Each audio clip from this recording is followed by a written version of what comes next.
कलागौरव संस्था नागपूर व भारत सरकार सांस्कृतिक मंत्रालय नवी दिल्ली यांच्या संयुक्त विद्यमाने नरखेड तालुक्यातील वाढोणा मेंढरी येथे कार्तिक महोत्सवानिमित्त भव्य महिला भजन स्पर्धेचे आयोजन हर्षोल्लासात संपन्न झाले।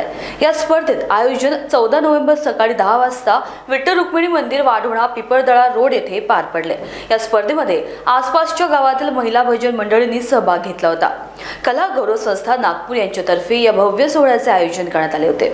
2 दिवसपर्यंत चाललेल्या सोहळ्यात अनेक महिला भजन मंडळींनी सहभाग नोंदविला। या भजन स्पर्धेचे परीक्षण डॉक्टर संगीता बनाईत, मिताली आनंद, मंजिरी वाघे यांनी केले। तर दिनांक 16 नोव्हेंबर रोजी संजय बोंबटकर व विजया बोंबटकर यांच्या हस्ते सर्वप्रथम विठ्ठल रुक्मिणी मंदिरात महापूजा संपन्न झाली। त्यानंतर सकाळी 10 वाजता दिंडी पालखी सोहळ्याला सुरुवात झाली। या सोहळ्यात प्रसिद्ध संत भारती महाराज हरिपाठ मंडळ मसे पठार सहभागी झाले होते। या सोहळ्याला गावकरी मंडळींचा सकारात्मक पाठिंबा मिळाल्याचे निदर्शनास आले। या दिंडी पालखी सोहळ्याला महिला भजन मंडळींमधून उत्स्फूर्त प्रतिसाद पाहायला मिळाला। गाजत वाजत आणि भजनांच्या गायकी बोलांवर वारकरी मंडळींनी भरभरून प्रतिसाद दर्शविला। विठ्ठल रुक्मिणी मंदिरातून दिंडी पालखी सोहळा गावभर पैदल भ्रमण करून परत मंदिर परिसरात येऊन पालखीचे समापन झाले। या सोहळ्याविषयी महावीर सेवनच्या टीमने कलागौरव संस्था नागपूर अध्यक्षा डॉक्टर संगीता बनाईत व संजय बोंबटकर यांच्याशी संवाद साधला आणि संपूर्ण सोहळ्याविषयी माहिती जाणून घेतली। हा कलागौरव संस्था नागपूरच्या वतीने हा सोहळा प्रस्तुत होतो आहे ते। तर या सोहळ्याची परंपरा अशी आहे की आता हा 5 वर्षामध्ये आमचं पदार्पण झालेलं आहे। सलग 5 वर्ष महिलांसाठी भजनी मंडळांसाठी आम्ही एक भजन स्पर्धा घेत असतो। त्यानंतर लोकगीतांच्या आधारावरती दुसऱ्या दिवशीचं एक सत्र असतं आणि तिसऱ्या दिवशी दिंडी आणि जे स्पर्धक विजेते झालेले आहेत त्यांचा सत्कार करण्यात येतो। वैशिष्ट्य म्हणजे हा जशी आपली वारकरी संप्रदाय आहे त्या संप्रदायाला धरूनच हे सगळं चाललेलं आहे। विठ्ठल रुक्मिणी मंदिर आणि सगळ्यात लास्टमध्ये दिंडी काढण्यात येतं आणि यावेळेचं एक वैशिष्ट्य असं आहे की मत्स्य पठारचे जे पथक आहे ते आपले इथे सहभागी झालेलं आहे आणि सर्व मिळूनच आता हा दिंडीला प्रारंभ होणार आहे। जवळजवळ यावेळेला 22 दरवर्षी 30-35 असतात, पण आम्ही यावेळेला लिमिट ठेवलेली होती कारण परीक्षकांना इतका वेळ पण म्हणजे आम्हाला 2 दिवसात आयोजित करावं लागला नव्हतं। तर यावेळेला आमच्या 22 म्हणजे लोक सहभागी झाले आहेत। नाही असं काहीच नाही। जनरली काय होतं की सगळ्यांना स्टेज मिळतो पण महिलांना स्टेज मिळत नाही। महिलांचं कसं असतं घरदार मुलं बाळ यांच्यामध्ये सगळा वेळ चालला जातो, पण या महिलांमध्ये जे असलेले सुप्त गुण आहे त्यांना वाव मिळावा यासाठी कलागौरव संस्था ही निरंतर प्रयत्न करत असते आणि त्यानुसारच आम्ही ही स्पर्धा घेतो आणि दरवर्षी आम्हाला प्रचंड प्रतिसाद असतो। यावेळेला आम्ही 2 गीतं ठेवलेले होते, एक वारकरी संप्रदाय आणि एक ऐच्छिक। तर वारकरी संप्रदायामध्ये अभंग वगैरे प्रकार आला आणि ऐच्छिकमध्ये सगळेच आले। तर अशा प्रकारचं ते पूर्ण स्पर्धा झालेली आणि विजेते 7 निघालेले आहेत आणि सर्व 7 विजेत्यांचं इथे सगळ्यांचं मनापासून अभिनंदन करते आणि आज सत्कार समारंभसुद्धा आरंभ होणार आहे। आजची जी महापूजा आहे तो केवळ नशिबाने मिळणारा योग असतो। बनाईत कुटुंबाच्या या आयोजनात तो योग आम्हाला मिळाला आणि नागपूरहून येऊन इथं सकाळी यथासांग पूजा करण्यात आली। पांडुरंगाच्या अभ्यंग स्नानापासून ते पूर्ण पूजेचा मान आम्हाला त्यांनी दिला आणि त्यानंतर कालपासून 2-3 दिवसापासून जो कार्यक्रम चालू आहे भजन मंडळाची, जसा आवाज तर आपण ऐकतच आहात, भजन मंडळांची जी स्पर्धा झाली त्यांचं प्राइज डिस्ट्रीब्युशन आहे आता आणि त्या भजन मंडळीचा उत्साह पाहता असं वाटते की खरंच असाच आपला महाराष्ट्र, असाच भारत असला पाहिजे, याचा उत्साह कायम आहे। माझ्यापेक्षा जास्त वयाच्या महिला इथे बघतोय मी, पण त्या उत्स्फूर्तपणे नाचतात आहे आणि आपल्या वारकरी संप्रदायाची जपवणूक करत आहे, याचा मला फार अभिमान वाटतो। नाही, शहरी भागामध्ये नाही असं मी म्हणणार नाही, पण शहरी भागामध्ये त्याला जी पाश्चिमात्याची झालर लागलेली आहे ती इथे नाही दिसत आहे। इथे दिसतोय तो अस्सल वारकरी संप्रदाय, सगळे आपले अनवाणी पायाने आलेले, आपली कामं सोडून आलेले, पांडुरंगाच्या भक्तीत तल्लीन झाले, सगळं काही विसरून आले आणि ते जे लोक विसरून आले ना त्यांच्यासाठी खूप महत्त्वाचं असतं सगळा वेळ जेव्हा इथे देतात। शहरात तरी आपण त्या गोष्टीला इच्छिक घेतो, पण इथे मात्र ते जे असतं वारकरी संप्रदायाचा त्यागाची भूमिका जी असते ती इथे खूप प्रभावीपणे पाहायला मिळते। आजची महापूजा म्हणजे अगदी पहाटेच्या स्नानापासून ते वस्त्रालंकारापासून शृंगारापासून ते आरतीपर्यंत प्रसाद चढवणे हे सगळं आम्हाला आमच्या हाताने करायला मिळालं. पांडुरंगाच्या पायावर पाणी जरी टाकायला मिळालं तरी आपण धन्य होतो. आणि आमचं नशीब एवढं चांगलं की आम्हाला ही पूर्ण पूजा करायला मिळाली. बानाईत परिवाराचा खूप मोठा त्याग याच्यात आहे, कारण मी त्यांना जवळून ओळखतो. ते लोक नागपूरला राहतात, नागपूरहून इतक्या दूर यायचं, जवळजवळ 100 किलोमीटर पडतं आणि इथे मुक्कामी राहून ते हे सगळं करवतात. वर्षभर पांडुरंगाचं जेव्हा मेंटेनन्स असतं ते सगळं मंदिराचं करतात. आणि एवढंच नव्हे तर या आयोजनामध्ये हजारो रुपयाचा खर्च ते स्वतः करतात. यासाठी आता स्टेट गव्हर्नमेंट आणि सेंट्रल गव्हर्नमेंटच्या काही याच्यात त्यांचा एक आहे प्रयत्न, तो यशस्वी व्हावा. पांडुरंग त्यांना नक्की यश देईल आणि पुढच्या वर्षीचं आयोजन आणखी मोठ्या प्रमाणात होऊ शकेल. आता त्यांनी 22च एंट्रीज दिल्या, पुढल्या वर्षी 2 दिवस स्पर्धा घेऊ, 50 एंट्रीज देता येईल. दूरदूरून लोक आले, म्हणजे ते जिंकलेलं मंडळ जर पाहिलं तर नागपूर, जलालखेडा, इकडे वरुड, जरूड आणि आजूबाजूच्या गावची मंडळी किती साजशृंगार घेऊन आले. त्यांचे साजशृंगार पाहिल्यावर आपल्याला आश्चर्य वाटते की एवढं सगळं वाजवता येतं अजूनही लोकांना. अजूनही मृदुंगावर थाप पडते आहे, अजूनही ढोलकी वाजते आहे, अजूनही तानपुरा वाजतो आहे. कारण खूप दिवसानंतर हे पाहायला मिळालं, मला धन्य झाल्यासारखं वाटलं. मी विजया बोंबटकर आणि माझे पती संजय बोंबटकर. आज आम्ही दोघांनी इथे महापूजा केलेली आहे यथासांग आणि अगदी मन तृप्त आणि मन शांत झालेलं आहे. कलागौरव संस्थेतर्फे महाराष्ट्राची परंपरा जपण्याचा जो हा ध्यास आहे आणि सगळ्यांना त्याच्यात एकत्रित आणून एवढा मोठा उत्सव ते साजरा करतात.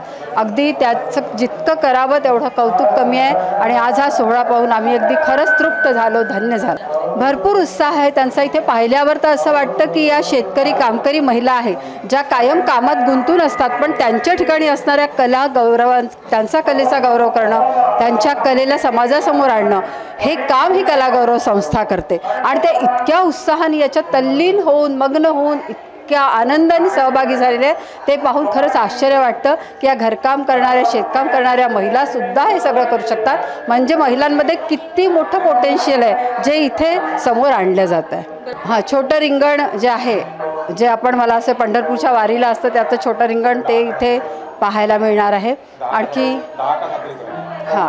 तर हे असं सगळं या ठिकाणी आहे. आणि खरंच खूपच उत्साह आणि आनंददायी आणि पावित्र्यपूर्ण मंगलमय असा हा सोहळा पाहून आमचं मन अगदी भरून आलेलं आहे आणि खूप समाधानी आहोत आम्ही याबद्दल. पालखी सोहळ्यामध्ये मध्यभागी गावात गेल्यानंतर मध्यभागी रिंगण सोहळा होईल. बरेचशा गावाचे भजन मंडळ रिंगण सोहळ्यात आहे. मत्स्यपठारचं पालखी मंडळ सहभागी आहे, ते रिंगण सोहळा करणार आहे. या रिंगण सोहळा घेण्याचा उद्देश असा आहे की आमच्या ग्रामीण भागातील लोक पंढरपूरच्या यात्रेत रिंगण सोहळा पाहू शकत नाही, जाऊ शकत नाही, त्यांना इथेच तो आनंद घेता यावा म्हणून त्या रिंगण सोहळ्याचं एक आयोजन केलेलं आहे. पहिल्या दिवशी आम्ही भजन स्पर्धा घेतली, दुसऱ्या दिवशी आम्ही डहाका वादन स्पर्धा घेतली. आज पालखी सोहळा आहे, सत्कार समारंभ आहे. ज्यांनी जे संस्थेकरता झटले आतापर्यंत त्यांचा सत्कार आहे, विजेत्या मंडळाचा सत्कार आहे.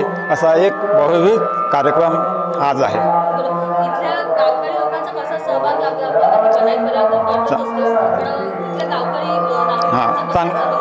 उत्कृष्ट सहभाग आहे. इतर गावाचे सुद्धा मंडळ सहभाग करतात. साखरखेड्याचं मंडळ 4 दिवसापासून आमच्या सेवेमध्ये आहे. ते पूर्ण रात्रंदिवस सहकार्य करून राहिलेलं आहे. कोणत्याही प्रकारची अपेक्षा नाही आहे, असं सर्वांचं सहकार्य आहे. सहभागाने हे सर्व कार्य होत आहे. सगळा परिवार आमच्या सोबत आहे या कार्याला आणि यांचे मी धन्यवाद करते की सगळे आम्हाला सहभाग करतात, तर सगळे इथपर्यंत येतात. हे एक स्वप्नासारखंच घडून आलेलं आहे. आमच्या घरच्या लोकांचं स्वप्न होतं, ते स्वप्न सगळ्यांचं मिळून साकार झालेलं आहे. आज मी यांना धन्यवाद करते. इतका आनंद वाटते की असं वाटतं की इथं पंढरपूरच घडलेलं आहे असं वाटते. या निमित्तानं सगळं पंढरपुराच्या रूपाने सगळे दर्शनाला येतात आहे. इथं सगळ्यांचे पाय चरण इथं पडतात आहे विठ्ठलाच्या चरणी. त्यांना सगळ्यांना म्हणजे धन्यवाद करते आणि विठ्ठल आईलाही करते की या रूपाने असं आम्ही स्वप्नासारखं सगळ्यांना घडून आणलं. सगळ्यांसाठी आम्ही आशीर्वादात मागणार की सगळ्यांना असंच म्हणजे लाभू दे आणि येऊ दे इथे आमच्या चरणाशी, सगळ्यांना विठ्ठलाच्या चरणाशी यायचे सगळ्यांना आणि अजून पुढे यांचं म्हणजे चांगलं होऊ दे हेच विठ्ठलाचं हे करते.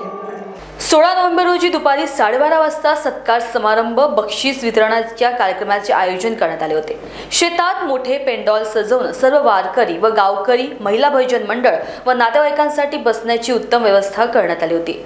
सत्कार मूर्ती माणिकराव खोडे, सेवानिवृत्त प्राचार्य यांचा सत्कार, प्रमुख अतिथी म्हणून संजय बोंबटकर, सचिव जनजागृती शिक्षण संस्था, सौ विजया बोंबटकर, अध्यक्ष जनजागृती शिक्षण संस्था, सुनील चरपे, उपसंपादक दैनिक लोकमत, डी.व्ही. बनाईत, महिला बाल विकास अधिकारी चंद्रपूर यांच्या हस्ते करण्यात आले. महावीर सेवांच्या टीमने सत्कार मूर्ती माणिकराव खोडे आणि कला गौरव संस्थाचे सचिव भागवत बनाईत यांच्या प्रतिक्रिया जाणून घेतल्या आहेत. ॲक्च्युली हे विदर्भाचं पंढरपूर म्हटलं म्हणजे पहिले दापेवाडा आणि आदासा होतं.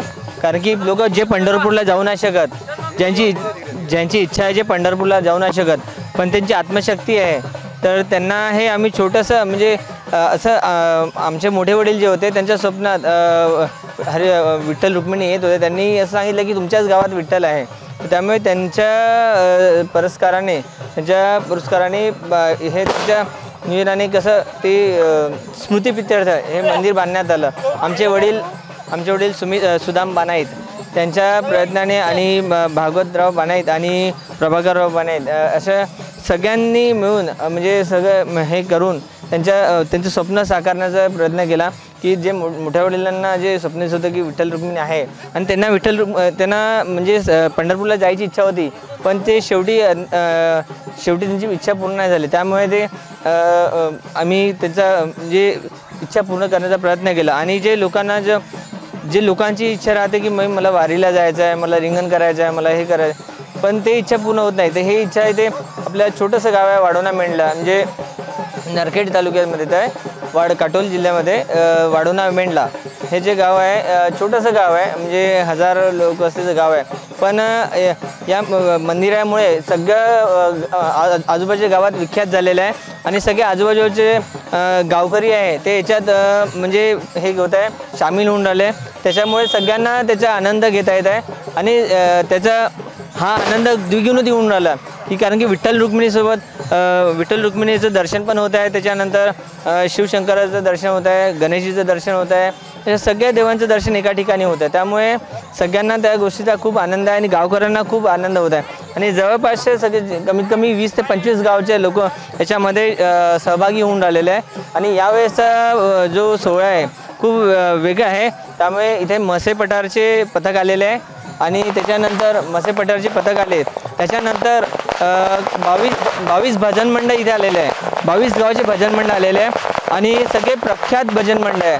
तर त्याच्यामुळे कला गौरव संस्थेतर्फे हा आम्ही कला गौरव संस्था आहे त्याच्यातर्फे आम्ही हा पुरस्कार सोहळा हे करतो, पालखी सोहळा करतो. त्यामध्ये दिंडी विठ्ठल रुक्मिणीची दिंडी आहे, तुकाराम महाराजाची दिंडी आहे, असे आम्ही हा सोहळा संपूर्ण करतो. आम्ही बाण्यात परिवारातर्फे सर्व गावकऱ्यातर्फे आम्ही यांचं खूप म्हणजे जे सहभागी होतात त्यांचं खूप अभिनंदन करतो. आता हे 5वं वर्ष आहे पालखीचं 5वं वर्ष आहे.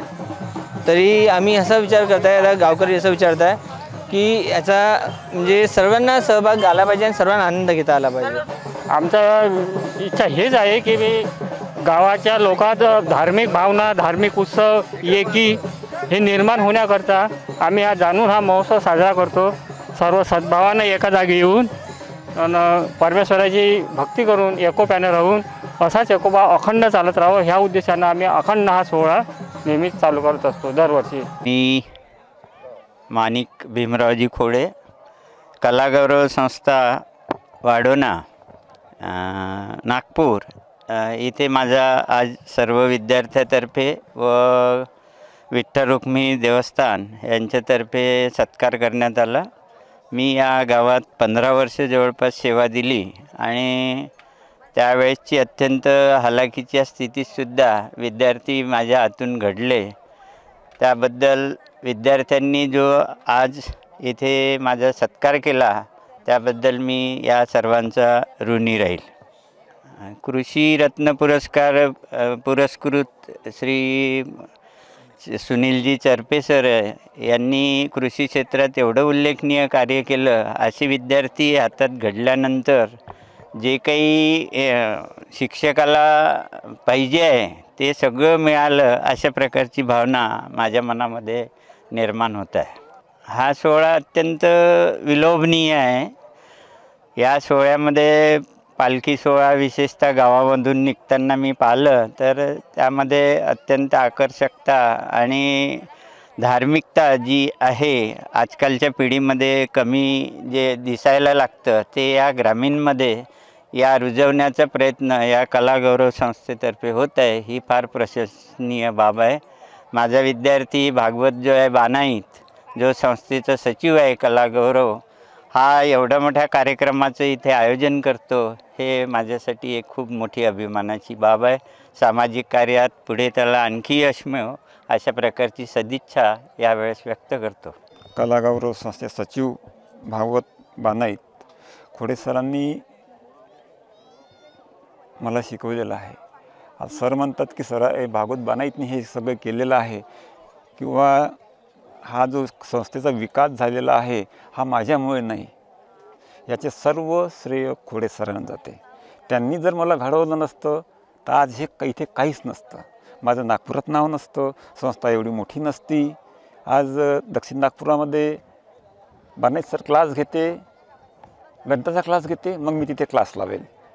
हे जेव्हा ऐकतो तेव्हा मला फक्त खोडे सरांची आठवण येते, कारण खोडे सरांनी मला गणित शिकवलेलं आहे. आणि म्हणून ह्या कार्यक्रमाचं सुद्धा श्रेय हे सरांनाच जाते. आम्ही विद्यार्थ्यांनी बरेचदा प्रयत्न केले की सरांचा सत्कार घ्यायचा. कोणी म्हणायचं मला 18 तारखेला जमेल, कोणी म्हणायचं मला 19 तारखेला जमेल, आता वातावरण चांगलं नाही, माझी ड्युटी आहे. असं 2-4 वेळा मी आयोजन केलं, परंतु तो योग काही जुळून आला नाही. आणि मग ठरवलं की आता काही असे कोण्या विद्यार्थ्याला विचारायचं नाही, काही नाही, फक्त सांगायचं तुम्ही सहभागी होत असाल तर सोबत या, नसेल तर सरांचा सत्कार मला जो करायचा आहे तो मी करणारच. का मी एकटा का असे ना तरी करणारच. पण सर्व विद्यार्थ्यांनी मदत केली, साथ दिली आणि माझ्या शब्दाला सर इथे आलेत याचा मला सार्थ अभिमान आहे. मंचावर उपस्थित मान्यवरांनी आपले अमूल्य मनोगत व्यक्त केले. उपस्थितांनी मान्यवरांच्या भाषणांना उत्तम प्रतिसाद दर्शविला. कार्यक्रमामध्ये महिला भजन मंडळींना त्यांच्या उत्तम सादरीकरणासाठी बक्षिसे व पारितोषिके प्रदान करण्यात आली. कार्यक्रमानंतर लगेच महाप्रसादाचे आयोजन करण्यात आले आणि उपस्थितांनी मनसोक्त महाप्रसादाचा आनंद घेतला. या संपूर्ण कार्यक्रमाचे प्रायोजक सचिन लाईफस्टाईल, शताब्दी चौक नागपूर व सुमित ट्रेडर्स रामेश्वरी नागपूर असून यंदा ह्या सोहळ्याला 5 वर्ष पूर्ण करीत पुढेही हा प्रवास निरंतर सुरू ठेवण्याची इच्छा जाहीर केली. विशेष करून हा सोहळा कार्तिक महोत्सव निमित्त आयोजित करण्यात आला होता.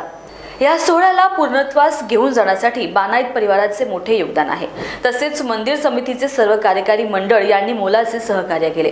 तर शेवटी महिला भजन स्पर्धेत विजेत्यांनी आपले मनोगत महादेवशिवांशी बोलताना व्यक्त केले. कुठल्या नंबरचं तुम्हाला पारितोषिक मिळालेलं आहे आणि कशा प्रकारचं? आम्हाला 6व्या नंबरचं पारितोषिक मिळालेलं आहे.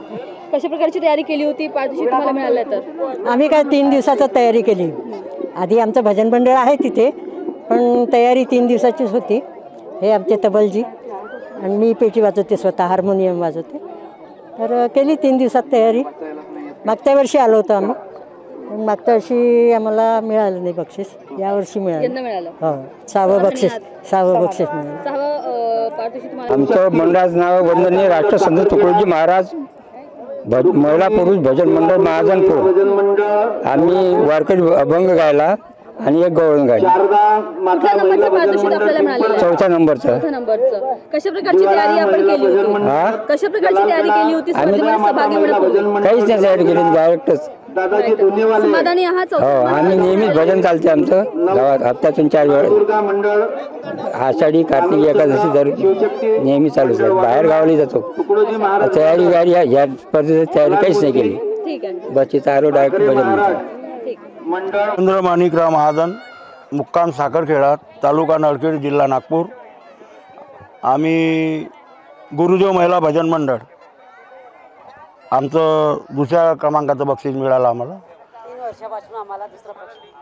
3 वर्षापासून सतत दुसऱ्या क्रमांकाचं बक्षीस मिळून राहिले. आणि आम्ही 15 दिवस अगोदरपासून याची रोज तालीम घ्यायची, रोज बैठक घ्यायची, सगळ्यातून भजन म्हणून घ्यायचे. 2 भजनं म्हणायचा आम्हाला वेळ मिळाला आणि 2 भजनं म्हटले आम्ही. कोणते भजनं म्हटलं सांग? नाही नाही नाही, नेहमी करतो, नेहमी करतो, नेहमी. समाधानी आहे. कृपा आहे सगळी, सारी विठ्ठलाचीच कृपा आहे. खूप समाधान आहे मला. जलाड खेळून आलेलो आहे. सती अनुसया माता महिला भजन मंडळ. आम्हाला 3रा पुरस्कार मिळाला आहे आणि आम्ही हे 3रं वर्ष आहे आमचं. पहिल्या वर्षी सुद्धा 3रा आला होता, मागच्या वर्षी आमचा 7वा आला होता, या वर्षी आमचा 3रा आला. पुन्हा समाधानी आहेत आम्ही. आमचं नेहमी असं भजन चालू असते. छान वाटलं, खूप छान. आमच्या म्हणजे खेड्याच्या भूमीमध्ये एवढी मोठी म्हणजे हे होणे खूप गौरवाची गोष्ट आहे. एकदम छान होतं, म्हणजे व्यवस्था सुंदर होती, सर्व आणि जे परीक्षक होते ते पण छान होते. ते पण म्हणजे चांगलंच होतं सर्व. आपली बसण्याची व्यवस्था आहे, सगळ्या याच्यावर म्हणजे मार्क्स त्यांनी दिलेले आहे. प्रेक्षकांच्या टाळावर होते, गायनावर होते आणि सगळ्यांवर त्यांनी बराबर मात केली. महाभवानी मंडळ पिंपळदरा हे भजन मंडळाचं नाव आहे आणि आम्ही प्रोत्साहनपर बक्षीसमध्ये बसलेलो आहे. आम्हाला मंडळाने प्रोत्साहनपर बक्षीस दिलं आहे आणि आम्ही पूर्वतयारी केली होती. सतत आमचा 20 वर्षापासून आम्ही हे भजन सेवा कार्यरत आहे. जिथे काही असं आम्हाला असले स्पर्धा असली आम्ही तिथे जात असतो, हिराईन भाग घेत असतो. प्रत्येक ठिकाणी बक्षीस भेटते असंच नाही, पण आम्ही आमची सेवा सोडलेली नाही. आणि कला गौरवतर्फे ही जी अहोरात्र सेवा इथे चालू केली म्हणजे तळागाळातल्या कलाकारांना प्रोत्साहन मिळण्यासाठी हे खरोखर एक चांगली गोष्ट आहे. आम्ही खूप समाधानी आहे आणि आम्हाला प्रोत्साहनपर बक्षीस आहे, क्रमांक नाही आहे. म्हणजे विठ्ठल रुक्मिणी मंडळ जे आहे त्या मंडळातर्फे आम्हाला प्रोत्साहन आहे. हो, चांगले नामांकित भजन मंडळ होते आणि सर्वांनी आपापली कला जी आहे, जी त्यांच्या अंगातली कला आहे जी प्रस्तुत केली आहे, त्यांच्या परीने जे काही होती ती त्यांनी प्रस्तुत केली आहे. आम्ही आमच्या परीने केली आहे आणि योग्य रीतीने स्पर्धा यशस्वी झाली. त्यामुळे कला गौरव संस्थेचे आमच्यातर्फे हार्दिक अभिनंदन. काका मंडळ आहे साखरखेडा, ह्या कला संस्थेच्या मार्फत आम्ही इथं पोहोचलो. त्यांनी आम्हाला मार्गदर्शन केलं. इथं भरपूर प्रकारचा अनुभव मिळाला पाहायला. तर आम्ही बाहेर गावाला जात असतो. तारका असते आम्हाला डाका मंडळाच्या. कुठे गोंधळ करायचा असला, कोणाकडे कोणत्या दुर्गादेवीचा कार्यक्रम असला, गणपतीचा कार्यक्रम असला, तिथे आम्ही जात असतो आणि शंकराचं आम्ही गाणं गावत असतो. इथे नाही, आम्ही स्पर्धेमध्ये नव्हतो मॅडम, नाही. हो. महान्यूज 7 करिता कॅमेरा पर्सन अविनाश तोथळेसह रिंकू पांतावने, वाढोना, काटोल.